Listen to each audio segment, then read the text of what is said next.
Hi all, quick video here on a revision I made of the Pavlova 3.5 inch drone.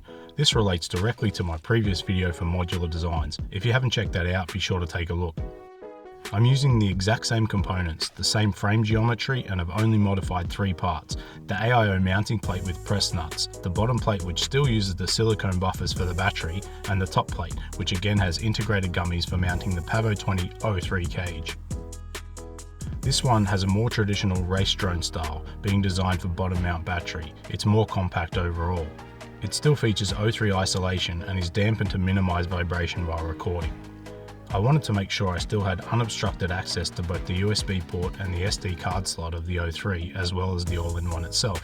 I extended the mid plate out slightly to add a little strain relief for the XT30 pigtail, as well as being able to mount the capacitor directly to the AIO. In this configuration with all steel hardware and standard O3 antenna, it comes in at 260 grams with a 650 mAh 4S battery.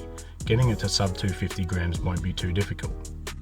As I'm not too concerned with meeting that weight, I prefer to use an 850 mAh pack, getting around 7 minutes of freestyle type flying. The Pavo20 cage lends itself nicely to providing a slot for the battery strap to easily slide through, securing the battery and somewhat protecting the stack.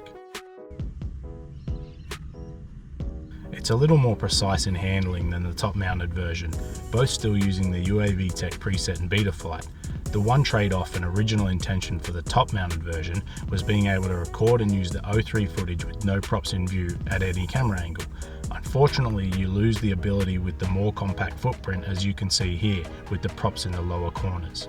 This might be irrelevant for those looking to just fly and have fun, or anyone that plans to crop to portrait for reels, as you can effectively eliminate the props from view by doing so.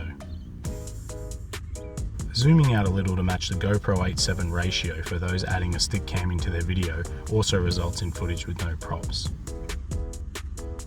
So that's it for this mini update. The DXF files for both drones are in the video descriptions if you want to experiment yourself. Thanks all, and I'll catch you on the next one.